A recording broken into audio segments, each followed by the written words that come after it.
আমরা আজকে এসেছি শ্রীলঙ্কান একটি শপে, এবং এই শপে এসে আমি রীতিমতো অবাক হয়েছি। কারণ এখানে যে মাছগুলো আপনারা দেখছেন, এই দেখেন, এই মাছগুলো তো কিন্তু এপকো ব্র্যান্ডের এই ইলিশ মাছ সহ অন্যান্য মৃগেল মাছ কিংবা আরো অন্যান্য জাতের মাছ এখানে কিন্তু পাওয়া যায়। শুধু তাই না, এখানে আপনারা দেখতে পারেন যে তেলাপিয়া মাছ, যেটা আমরা অনেকটাই খেতে পছন্দ করি।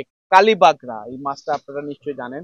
কালীবাগরা মাছ, মাগুর মাছ, পাশাপাশি এখানে আয় ক্লিন, কই মাছ, তো এটা কই মাছ আমি আমি পছন্দ করি, আমি এটা খাই।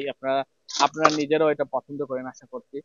এই মাছগুলো থেকে শুরু করে এখানে সরপুঁটি দেখেন, পুরোটা ফ্রিজ এখানে, ছোট মাছ থেকে বড় মাছ, কেসকি মাছ, এই যে মাছগুলো থেকে শুরু করে আপনারা যদি এইদিকে আসেন, আপনারা দেখতে পারবেন যে এখানে কত ধরনের সবজি আছে দেখেন।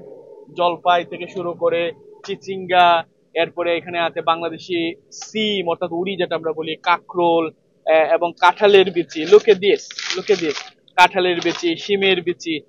মানে কি বলবো, মানে একটা ইফকো ব্র্যান্ড যে আমাদের বাংলাদেশি কমিউনিটির বাইরেও বিভিন্ন কমিউনিটিতে ছড়িয়ে আছে, এবং এত বিশাল পরিমাণে প্রত্যেকটা ফ্রিজ ইফকোর ব্র্যান্ডে ভরে আছে, সেটা দেখে খুবই ভালো লাগছে।